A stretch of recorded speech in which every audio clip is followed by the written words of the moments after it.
You're listening to Nothing's Off the Table, the podcast where no subject is too taboo to discuss. Now, please welcome your hosts, Andy Barker and Lou Del Pree. Well, I tell you, I don't know why it keeps doing that, man. Every time I go to share screen and I come back, it goes to that weird ass setup. Anyway, what's up, Blue? What's up, man? Been waiting all week for this. How you doing, Andy? I'm doing really good. I enjoy our pre-show conversations. I do too. I wish, maybe someday we'll do some type of overtime behind our Hey, paywall. what's up, Brian? What's Welcome to the show. People are already complaining about the prices and the paywall. Well, you're gonna have that, I guess.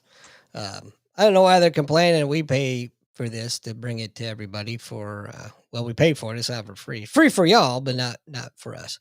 Number 2 all-male podcast on Restream. As far as you know. Yes, that's right. As far as everybody's discussing. Anyway, hey, Ryan is in the room. Ryan is 420 Chief. He's the gentleman I was telling you about earlier.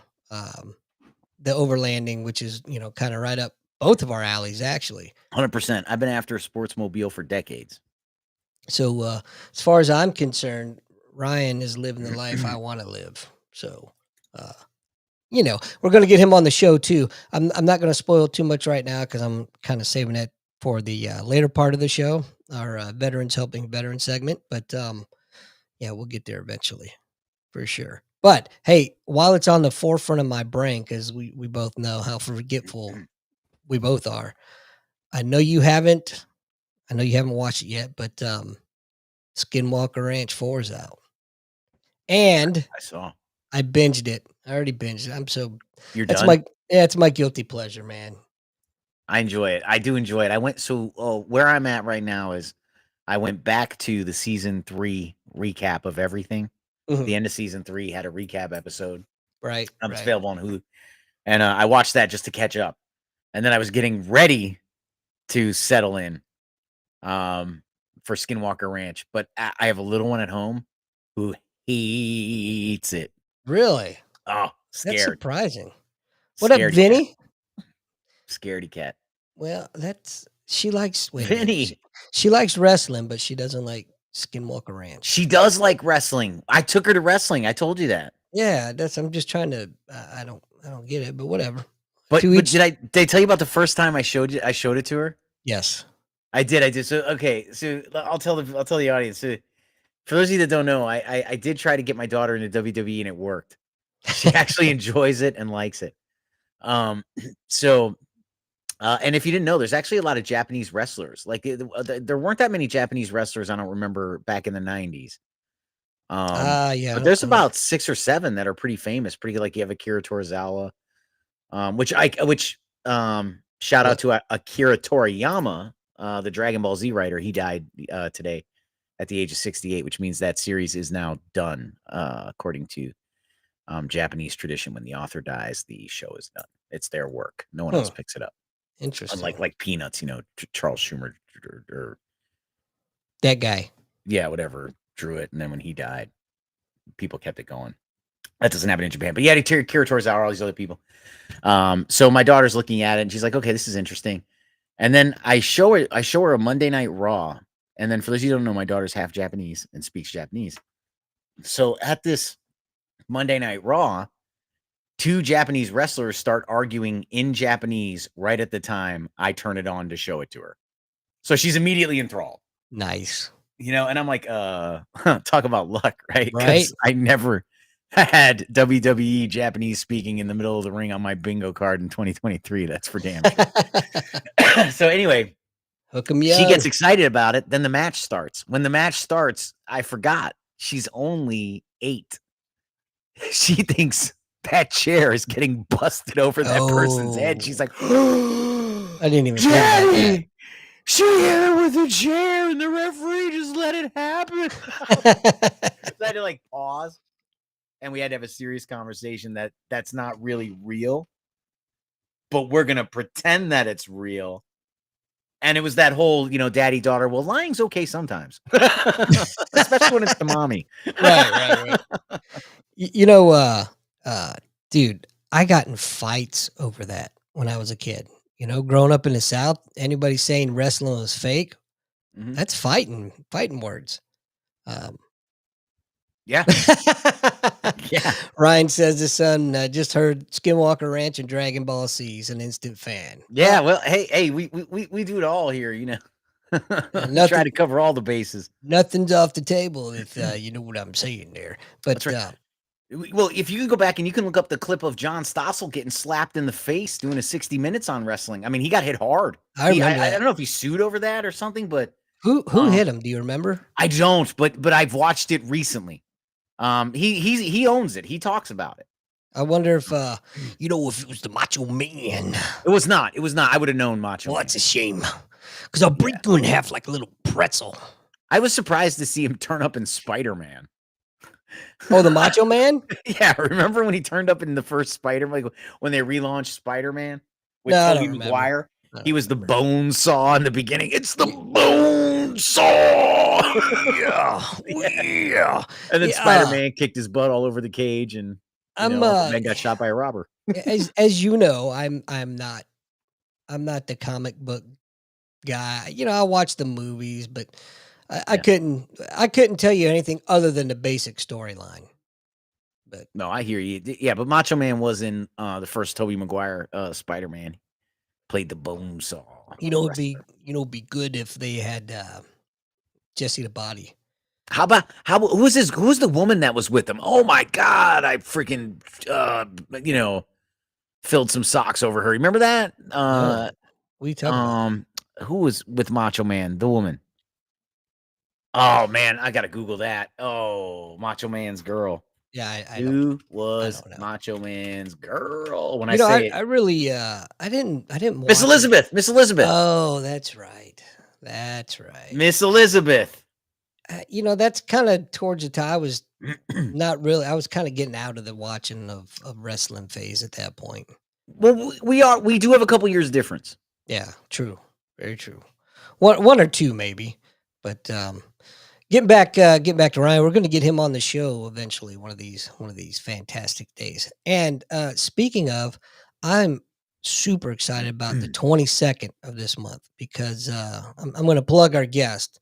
We're going to have Luis Fonseca on, and for those that don't know, he's a retired hospital corpsman that was the recipient of the Navy Cross, and all accounts that I've read and seen and heard, he deserved a Medal of Honor. So that's a great topic. That I just thought about it. Do you realize that what we have, Hospital Corps has 23 Medal of Honors? Something like that. Only one came out of the 20-year conflict with Iraq and Afghanistan, and that was a SEAL. Yeah, probably. Don't you find that kind of strange? Yeah. Kind of political, maybe? Yeah, of course. Yeah. Go figure. I think maybe in 10, 15 years, we're going to see some of these awards be upgraded, and I hope so because they're true heroes, man. What they did, the sacrifices that they made to either save their battle buddies or whatever the case may be. I just find it awful strange that we were the highest enlisted, well, the only enlisted corps, but the highest corps of Medal of Honor recipients. Well, I thought I'll tell you what's interesting. And I just had this conversation with somebody. What up, Gio? The other day, they were talking about Marcus Luttrell, and like the Navy SEAL corpsman. And what I was trying to explain to them is it's not like that anymore. Like there's no ratings in the SEALs. Like you just become a SEAL. Like it used to be, you had a gunner's mate who had source ratings. Right. And he was, the warfare designator. That was his designator. And then they came up with the rating, right? The special operator, the SO. Right. And they got rid of source ratings. So when they say there's a Navy SEAL corpsman, what they were doing with these guys was sending them to 18 Delta. Right. And that was that. And there was no prior experience. The SEAL Medal of Honor that was a corpsman. He was a Master Chief, and he had initially gone through Corpsman A school back in the day. Sure. One of the few remaining. In fact, well, he's retired now, so there's probably none any longer. Right. Well, we were talking about kind of, like, because he had been reading about SARC and about Seal Corpsman. And I said, well, yes, so I said, listen, my information is old, 7 years old. Right. Last time, I was a part of a conversation like this. So this is what it was. Guys went to 18 Delta because they don't have enough SARCs to be with the SEALs or with, the recon units. And that is a recon thing. Right. They go there first. They belong there first. And at the time that I was having this conversation, it was with one of the people who was doing the crossover implementation, like in the meetings, like trying to get them crossed over into the SEALs because the SEALs wanted them. And the SARCs just wanted as much fun as they could have. Right. So they're not really complaining either way. Right. Right. But you have the Marine Corps, of course, that's one of their assets. And, so there's a lot of conversations going on. Because basically what they're saying was these guys go to 18 Delta and they do fine in the field. They do fine in the field, but they are no substitute for a corpsman, in the rear, like when they come back to the BAS, right. Like they can't, they don't know how to fix the water. They don't know how to, a couple of reasons for that too, because you have the short course and the long course. Right. And they're going to the long, I think, or are they going they're short? going to the short. Are they doing the short course? Yeah. Because once you graduate 18 Delta long course, at least this is how it used to be, then you're considered an independent duty corpsman. No, they are going to the long course. Yes, because this was part of the conversation that when they were out, right, they were allowed to, but when they came back to the BS, they had to pull their prescription pads because they were having a problem. That I could see. And it wasn't, and I don't want to say it was a problem with illegal prescribing so much as hey, I have a cold. I'm gonna okay, well, here's some antibiotics for 7 to 10. Okay, well, wait. Not 90% of the colds are viral. They don't require antibiotics. Like, wait. And so it was stuff like that. Like, oh, well, here's 800 milligram Motrin. Well, wait, you don't know why his knee, you didn't do an exam. You don't know why his knee is hurting. You can't just write Motrin. Right. Like, I mean, you can, and certainly we've been guilty of that, but that's because we have a 20-year history in medical. Right. Yeah. There's a big distinction between the Navy's independent duty corpsman school and the 18 Delta. Right. And they don't get the as much clinical. No. As we do. But what they do get is they get a lot of veterinarian medicine. Yes. And so what the guy was telling me was what they had sort of settled on, and which is why everybody was kind of looking at SARCs to answer this, and I don't know if they did or not, but was these guys can be medical on patrol, but as soon as the truck crosses the concertina, they are right back to being. Don't come in the BS. You're not allowed in. Like, you're not going to see patients in here, man. It's too dangerous. Like, Right. But hey, I mean, you got to work with what you got. You got to do what you got to do. You got to get people out in the field. You get people trained. So this isn't a knock on that. This is just to say, like, not everybody's a corpsman who has the title, if that makes sense. And I would have considered, and this isn't going to sound right to people not in the know, but I would have considered Luttrell more an operator than a corpsman. Yeah. You know what I'm saying? Like, I would have put him, 80% operator, probably 20% of his duty was corpsman stuff. Oh, for sure. So. And that's always how still it is on the teams. Still an amazing guy. We're just.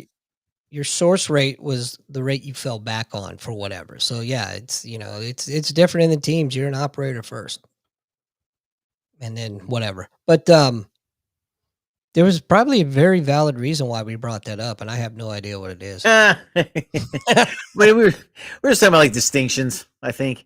Differences in some of the stuff. Distinguished as my Jansen. Yeah. It's not very distinguished. But hey, we got some folks in the room. Gio's in the room. What up, Gio? Vinny left and came back and whatever. And of course, I think Ryan's still there. I'm not sure. Maybe he is, maybe he's not. But yeah, what's up, everybody? Nice chill Friday night. I think we're gonna have a caller here in a little bit, if I'm not mistaken. I mean, I could be mistaken. I'm mistaken a lot. We got to put our number up. Well, that individual knows the number, but I'll put the number up anyway. How about that? Yeah, we get some callers. I mean, look, it's not that big of a secret. It's my damn phone number. I mean, come on. You know, I finished another book by Thomas Sowell, Economic Facts and Fallacies. Oh, hold that thought for just a second. Sounds like we just may have a caller. Vinny, you there? You're like fucking Karnak. You said we might have a call in and the phone rings. Yeah. Wait, how'd that used to go? Yeah. Italian man with an attitude. He'd hold it up to his head, right? Italian man with an attitude. Hey, Vinny. I'm pretty sure Vinny couldn't see that. He is calling. So. Yeah. Oh, that's right. And I'm driving. What's up, man? Nothing. Long time no talk. It's only been like 48 hours since I egomaniacally called into your other show. Well, yeah, for me, but Lou hasn't talked to you in quite a while, I would say. I know. I miss Lou. How you doing, Lou? I'm doing all right, brother. How's everything up there? It's good. It's good. It's Pennsylvania. Good. The good bar in Northeast Pennsylvania is only so high. So that's right. I'll be up there for the Italian festival again. That's my annual stop off. Get my sandwich. And I'd like to meet up with you up there. Yeah, man, I'll hit you. I still have your number. I'll hit you up when I'm heading up. So ladies and gentlemen, those that don't know, we've got Vinnie Rigatoni is on the line here. The Italian Stallion. Yes. That's right. The Italian Stallion from the Just the G's podcast, Wednesday nights at 7 p.m. Eastern. Just the G's. Yeah, go ahead, because I know you're not going to plug it about another 100 more times. But I'm sorry, Andy. Plug what? Was that plug the Just the G's podcast? Yeah. Just the G's. Well, now, wait a minute. You got to be specific. Is it 7 Eastern time, 7 Central? That is for right now. It is 7 Eastern. Oh. But we're gonna study that their analytics there and. Maybe 8 o'clock we get, we might double our audience at 8 and pull like 6 people. So we'll see. I'm gonna call bullshit on that because if people spell analytics. Yeah. No. I have people to do that. Hey, Vinny, if somebody wanted to listen to more of you, where could they do that? They're gonna do that at the Just the G's podcast page. Nice. Is that Facebook or what? That is on Facebook. I apologize. Also, we are uploading to YouTube and Spotify. And now, keep in mind, folks, since Joe Rogan signed his $250 million contract with Spotify, one of his things was that they had to provide video with their podcast. So you'll be able to see the video podcast now on Spotify. Excellent. Oh, I didn't know that. You're like moving up in the world. I believe the first video podcast was when Rogan interviewed Cat Williams last week. That guy's interesting, man. Right? What do you think? You think he's going to make it to 2025, or you think he's going to get his throat slit? He'll make it. He's. I think the Cat Williams on Joe Rogan was a body double. I think he's very dead. Oh, really? You know who else is supposedly dead? Joe Biden is supposedly dead. Man, I was. Yeah. Did you watch that, Lou? I mean, oh my God, Vinny, did I tell you about this? It is like Weekend at Bernie's. Oh well, yeah. That's a no-brainer. So, I think we spoke about it briefly on the other show on Tragically Nostalgically. Wait a minute, Tragically. Yep. It's pretty tragic. Not so nostalgic, but pretty tragic. But anyway, yeah. So Brian Spencer, a friend of the show, told us about this. He called it a documentary. I think it's more of a propaganda film myself. It's called The Greatest Show on Earth, and it's if you are into conspiracies, man, this is the show for you. I don't know, man. I'm not on board with it. I don't believe it. To pull off a body double, do you know how many people would have to be involved? Oh yeah. You would never, ever get away with a body double ever. Do you think Joey Pizza went into hiding after producing that? Wow, he's gone, man. right? Oh yeah, he's left this planet. Unfortunately, we don't know what the cause was, but he was. Hey, listen, God bless the man, but he left this fucking planet way before he passed away. Good point. Good point. His body's catching up now. Right. Good point. Anyway, yeah, this is your conspiracy 101 if you want to watch it. It's entertaining. I will give it that. I'm just not. They lost me at the Biden's dead part. You know, and then when some of it's just so over the top. I went back and I've watched it a couple times just because the first time I was a little bit. Anyway, I watched it a couple times so I could go back and remember what I didn't see. And what I got out of it was a lot of conjecture, a lot of speculation, not a lot of facts. Enough truth in it to make you think and make you ponder, but it's about as far as I went with it. Well, you know what? They probably made that movie because making a movie about the ice wall that keeps us from falling off flat Earth is probably too expensive to make. That's right. We had we spoke to Mark Sargent on the Nostalgically Hip podcast not too long ago. He was back on, and again, I'm not buying the flat Earth thing, but he's a fantastic guy to talk to. Man, he's a lot of fun. People give him. He has a sense of humor for sure. So let me ask you this, right? If I said the Earth was round, you would say. I'd say not quite. Right. That's the correct answer. It's not round and it's not flat. Right. It's spherical, if you will. It's oblate. Is that a fair description? The correct term is oblate. The Earth is oblate. It's rounded and it flattens at the poles. It flattens out at the poles. It's kind of like like a not properly inflated beach ball. So there was something interesting. So someone interestingly, I heard this debate the other day where somebody said, if I asked you if the Earth was flat, you would say, and they said no, and he said you'd be correct. If I asked you if the Earth was round, you'd say, and they said yes, and he said, and you'd be wrong. He said it's oblique, and they said, well, that's kind of round, and he said, but it's not round. It's not round. He said, and the closer we get, as soon as you say kinda, it just means it's not. And what he was saying, and his point was, the closer you get to describing something, the closer you get to understanding it. He's like, if you're just settling for close enough, you'll never be a scientist. He's like, the Earth is not round; it's oblique. That's what it is. And I thought, you know what? That is a fascinating take and an amazing point to make to people.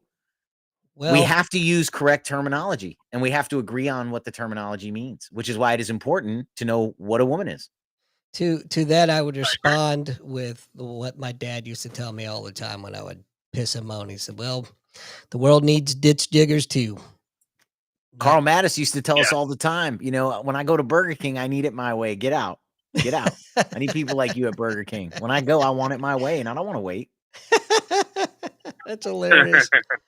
So you say shit all the time. Yeah, we interviewed Mark Sargent on the show that used to be known as the G&G show. Mm-hmm. And he was a good interview. He was fun. So the G&G show is no longer. Is that correct? Yes, the G&G show disbanded last night. Oh, okay. Well, I guess that's news. Breaking news. So, I mean, it was let's say there was some creative differences. Okay, fair enough. One member of the show wanted to stomp a mud hole into the other member of the show's face, and creatively they just couldn't agree on it. So now it's just a G's podcast. Like boot size, or like what can they agree on? Now are we talking physically or size 8 Adidas? Oh. Wow. Yeah, size 8 Adidas. Hey, don't judge. I think I'll get lost in my ass. Don't what do you mean? judge. Can I stick it up my ass? Get lost in there. I don't know. So, Vinny, I'm fascinated by this. Was it like physically wanting to stomp a mud hole, or figuratively just being douchey to somebody? Oh no, physically, but there was a lot of geography in between the two people, so that wasn't going to happen. Oh. Wow. But yeah, words were exchanged, and we parted ways as far as the show goes, and that's okay. That's okay. Steezo's producing a pretty popular show in Wisconsin. Can't understand why. The host is a cunt, but and I'm sure he'll probably produce a bunch of other shows. He loves doing this. He's very good at it. Uh-huh. And just the G's will do their thing. And I just want to have fun. So I just want to have fun. There you go. What up, Bear? Mark Bears joins us in the room. He always joins us. I guess I'm sorry to hear that in a way, but if it's better for all parties, then so be it. Yeah, these things happen. They do. We'll break down. Certainly happened to us, huh, Andy? Yeah, that's right. I was just getting ready to say we'll break down a wall. What up, Harry? Yeah, just people tend to go in different ways. It doesn't mean you got to be shitty, and it doesn't even mean it's personal. It's just shit happens. Although it sounds like in your case it was pretty personal. Yeah, and you know what? At least I was. I can't say I was Switzerland because I'm always gonna back my buddy Gio, but at least I wasn't like the main character in this fracture, like I tend to be. The divisive character that Vinny is. But yeah, it is what it is. Well, we just have fun. This is all to have fun. We're not getting. I'm barely cracking six figures on this podcasting thing. So, am I right? Yeah. I mean, hey, times are tough, man. Yeah, times are tough. I had to have my microphone made out of 14 karat gold, not 24. Oh, and I felt pretty low class. Oh, the humanity. I mean, who among us? Us doesn't? Right. I hope you get an opportunity to pop on your show and say hello. Oh yeah, of course. Man. Or one of the 77 shows you seem to be producing these days. Yeah, right. Yeah, I'm following in Steezo's footsteps for sure. What's up there, Sunny Side of Freedom? Thanks for joining. Vinny, Harry Kennedy says to tell you hello. I know you can't see because you're on the phones, but he popped in the room and said, "Say hello." There's a speaker, man. He can see. Right. You old bastard. These phones have these things called speakers now. Oh, yeah. Well, I just walked in, so now I'm on speaker. I'm telling whoever I have to tell that I got home safely and in one piece, and now I'm putting down the volume and figuring out how I'm going to watch this show, and like an egomaniac. There you guys are. Gio Hi, Harry Kennedy. Gio says, peace and love is the answer. I've always felt that way. Peace and love and superior firepower. That's what I always say. Yeah, hearts and minds. Two to the heart, one to the mind. That's right. Hearts and minds. Well, I saw a very good meme today, and it said, "Love everyone, but never sell your sword." Yeah. Oh, yeah. I had a buddy of mine. He's just reminding me about talking shit. Amongst friends. I have a buddy that comes around when I'm teaching. I teach jujitsu now to the adults Tuesday and Thursday at noon, but it's a very old crew, so it's great. Right? We all want to survive because we know we have shit to do later in the afternoon. So, but this dude comes around, and he's very good, very talented. Owns his own school a couple hours away. Very nice, nice guy. But he'll annoyingly walk in and be like, "You ready to fight me yet? You ready to fight me yet?" I mean, he's clearly superior to anybody, minus the owner of our gym, right? Who gave him his black belt.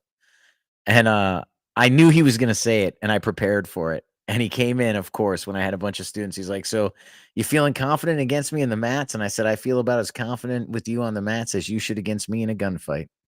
Nice. There you go. And he stopped, and the eyes went up, like up and to the left, and he was like, "Okay, all right." Yeah, there you go. I mean, it's too old to fight, too fat to run. That's right. I told him all the time, man, my jujitsu is for the jail after I'm strip searched. I got other shit for the street. I'm not trying to double leg somebody and get my head kicked through a goalpost. So, Sunny Side of Freedom asks, "What's on the table of conversation?" And tonight we're just kind of we're drifting all over the place. Typically, we have a guest on the show. For whatever reason, this week we didn't have one, but we've got some really good guests lined up. Like I was mentioning earlier, the 22nd I'm really excited for with Luis Fonseca, retired hospital corpsman, Navy Cross recipient. I can't wait to dive in and talk with him about a lot of stuff because I feel that young man was done wrong in a lot of ways. But we'll get into that. So again, that's the 22nd of March coming up, and then we've also have we've got quite a few guests signing up on our Calendly. I don't know how to say that damn thing. But anyway, and then of course we're being joined in the room right now by Shrek, which is perfect because I'm his Lord Farquaad to his Shrek, if you know what I'm saying. But yeah, no, so please expand. Yeah, that's about as far as I'm willing to go on that conversation. I'm sorry, did you say Lord Farquaad? I'm sorry. Yeah, I did. So when I was stationed in Pensacola, I had a Dodge Ram 2500 because we had a fifth wheel that we pulled around with it, and a buddy of mine said I always looked like Lord Farquaad getting off the horse from Shrek whenever I got into that damn thing. So, hey, so we were talking about, and we still have Vinnie on the line for. So again, I finished Thomas Sowell's book, Economic Facts and Fallacies. Ooh. Right, chapter 3, the gender pay gap, phenomenal, answers all your questions and lets you know that's a myth. It's a total myth. But we know that, right? Oh, absolutely. But chapter 3 tells you exactly how it's a myth and how to explain to others, which I can't do because I breathe. I already know it's a myth, so I didn't really pay much attention to it. However, the final chapter was race gaps, but not just black and white, right? Not just black and white, but just race gaps and how macro data is used to justify financial planning. And his whole point was in this last chapter, which I thought was very, very fascinating. And for those of you that don't know, Thomas Sowell, the famous black economist who started interning at the Department of Labor, and then, very liberal Marxist type thinker, got an internship at the Department of Labor, realized these people are not interested in fixing anything, and then left and became conservative because, he saw what was happening in the Department of Labor. You can hear it in his own words.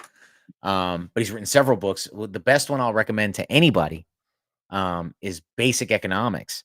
That book, it's in its like 5th edition reprinting, is phenomenal. He lays out, and his point is, economists go on TV and use big words and never explain them to you because there's no reason to. You don't know what they're talking about. He said, so I'm going to explain it to you what these words mean. And he breaks it down Barney style, to quote a military term. That's very easy to understand. Totally what I would need. It's got to be Barney style, or so I'm not understanding it. He explains Social Security and then explains it in a manner where he relates it to Amway. So if you've never heard this guy speak, I highly recommend going on YouTube, and he's brilliant and he's fascinating to listen to, and he speaks where you can understand it, which I appreciate. Hey, so Mark, Economic Facts and Fallacies was the name of the book. So when he's talking about the race gaps, right, he points out that macro data was used to say that lending practices were discriminating against African Americans at a 60% margin. He said, here's how they got the 60%. He said the rejection rates were at 11%, 11 to 12% between white and black. He said there was a when all factors were equal, right? He said black people were turned down 17% more times than the 12% that white people were turned down, which between 17 and which he said 12% of 17 is 60 is what they're claiming, not 60% overall. He said they're saying a 60% gap. He said, so right there, that's a fake number. He said, that's number one. He said, but number two, he said, if you're to prove the case that you're being discriminated against, then what you're saying is that these are the only factors that count towards a loan. He said, but that's not true. There's more factors that count towards a loan, which is why traditionally small urban or small rural banks give out loans better than more urban banks, because it's at the behest of the loan officer as to what's important to that bank. He said, so they took a macro look at it, said it's 60%, and then tried to blame this race gap. He said, however, what they failed to prove was if you were discriminated against, your base record should be better than those you're compared to. He said, so they were never better. He said, so they were never discriminated against, period. They were rejected off of other factors that weren't considered in the 5-factor poll. Very He said otherwise they would have had better credit to prove racism to be below the 11%. He said it's all a fallacy, and they're stealing your money off of it. And this is coming from a black man. Yes. So take that for what it's worth. Yes. Yeah. So this book sounds fascinating. Do you know if there's an audio Cliff Notes version that I can order? So I got it on Audible for free. There you have it, sports fans. Yeah, it was part of Audible. I have a membership on Audible, though. It was part of the membership. So not like I got a credit and used credit. It was part of their free audiobooks when you have a membership. So I listened to it for free. I went and I picked up Black Rednecks, White Ghetto something by Thomas Sowell as well. So that'll be my next one to check out. But I'm taking a break from serious crap, and I'm on the Iliad now. Oh, nice. Yeah.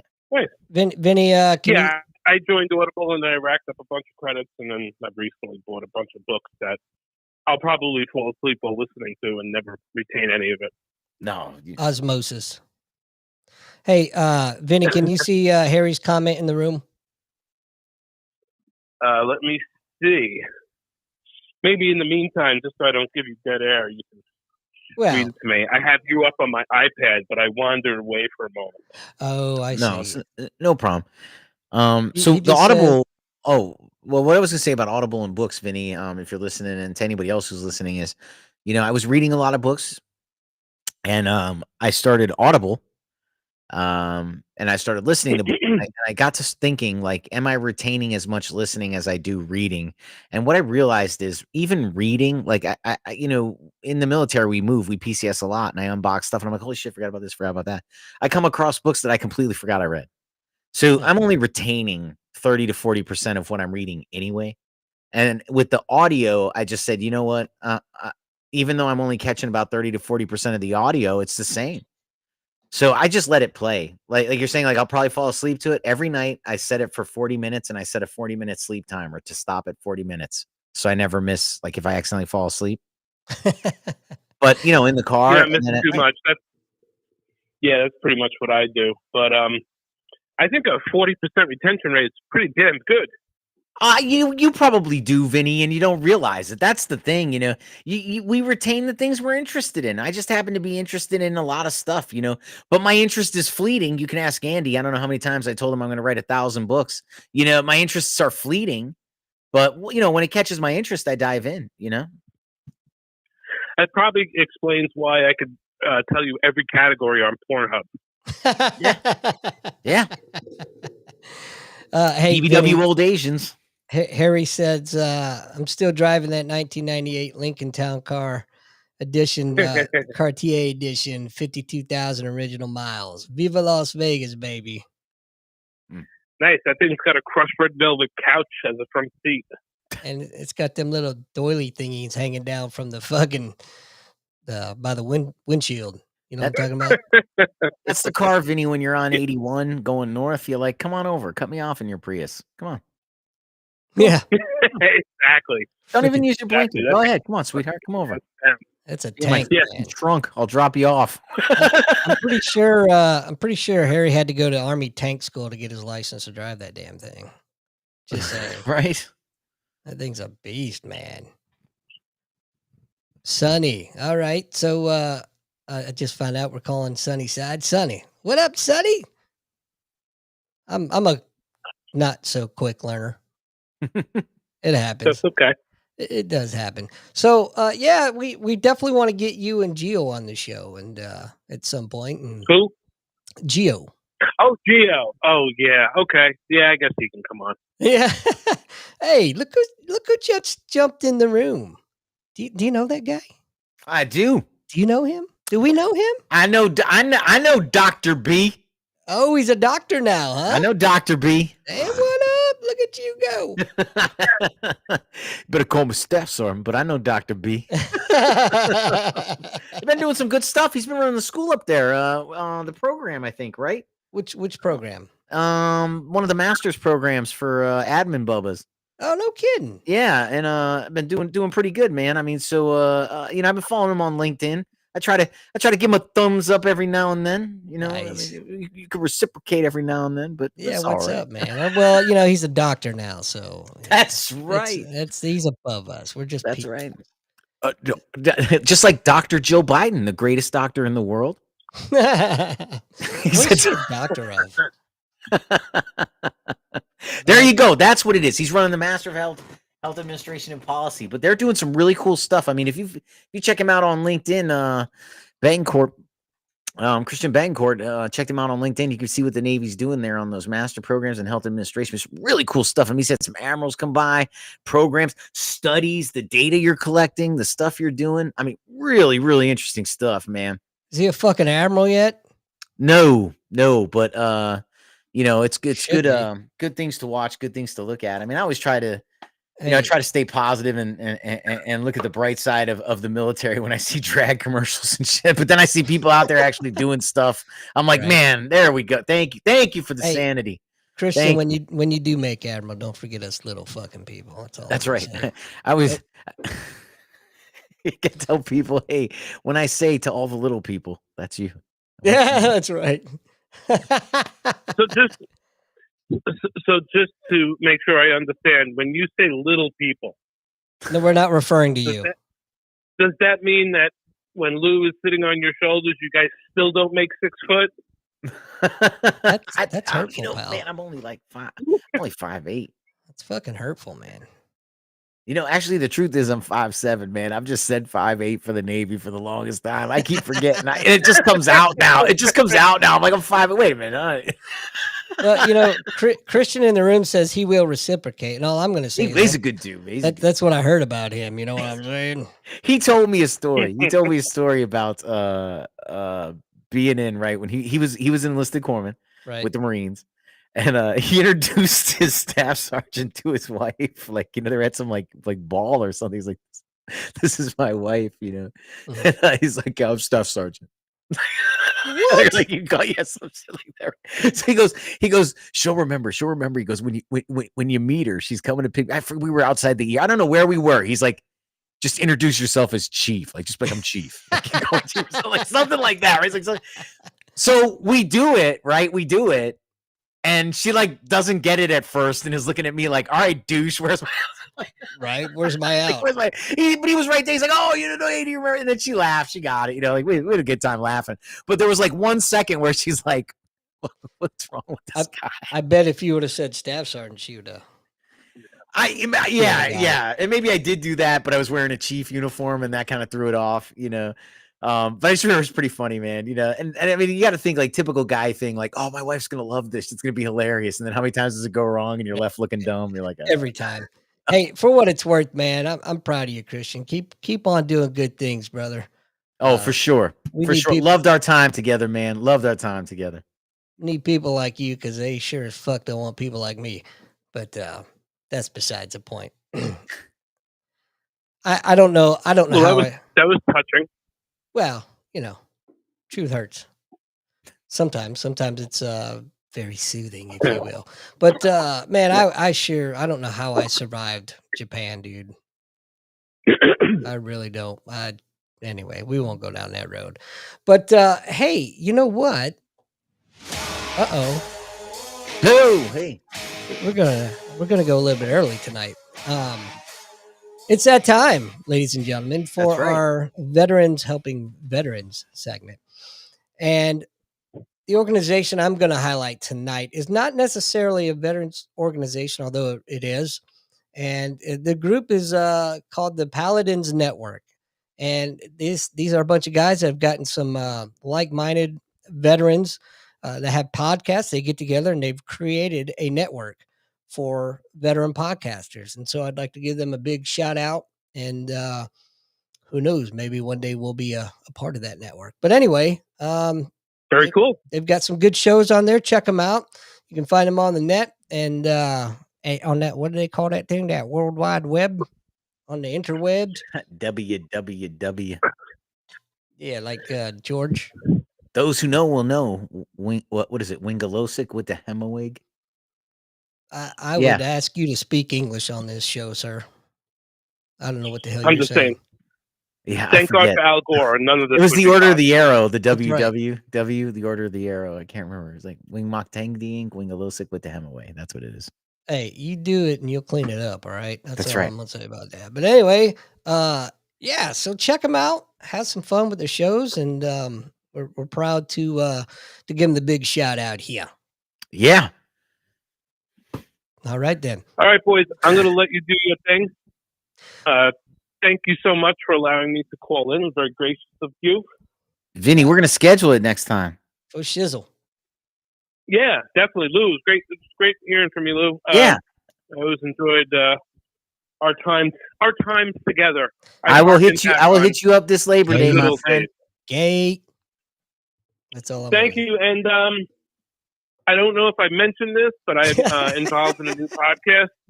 Just G's podcast, 7:00 Eastern time on the Just G's Facebook page. What day? Available on YouTube and Spotify. What day? Oh, I'm sorry. That was 7 p.m. Eastern on Wednesdays. There you have Hump Day, if you will. Hump Day. Vinny, thanks for calling, man. We'll talk to you soon, brother. Thanks, guys. Take care. All right, see ya. All right. Well, I know it's a special person's birthday today, so I would like to say happy birthday to your wife. I will let her know. Was she 31 today? Yeah, 36. Yeah, 30. We'll stick with 30. So Andy, before we go though, I'm going to tell you one thing. I'm going to tell everybody. This has been my new hobby. Been making paracord bracelets, and I got a new buckle with a compass on top. So I've been making these things, watching TV.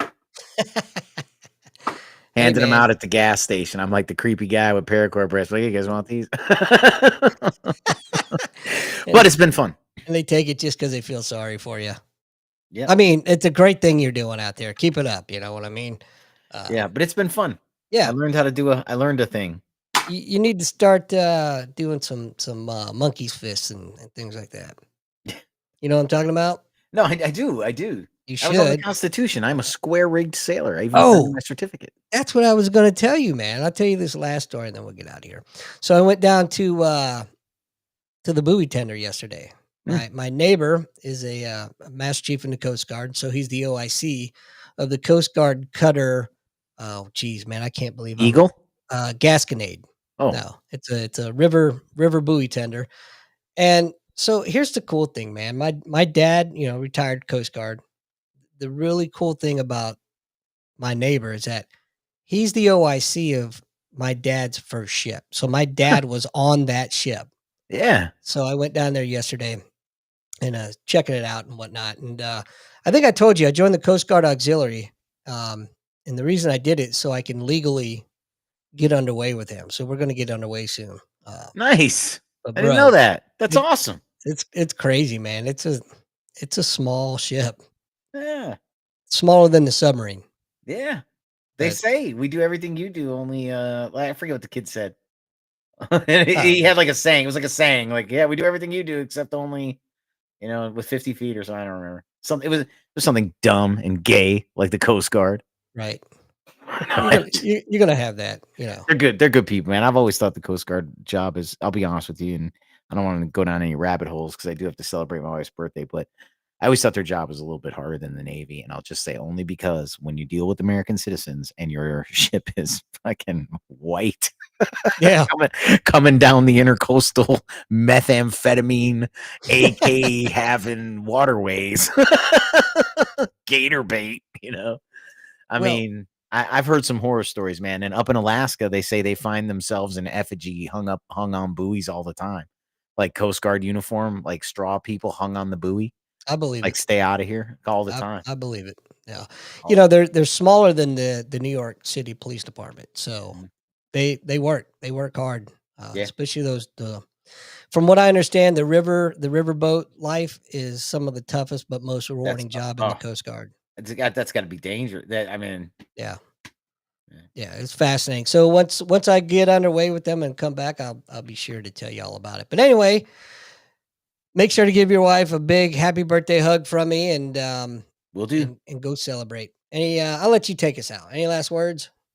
No, just other than hey, if you like what you hear, by all means, click like down below and comment. It does keep us going, keep us coming to you live. We'll see you again next week. That's right. Bye, everybody. Bye-bye.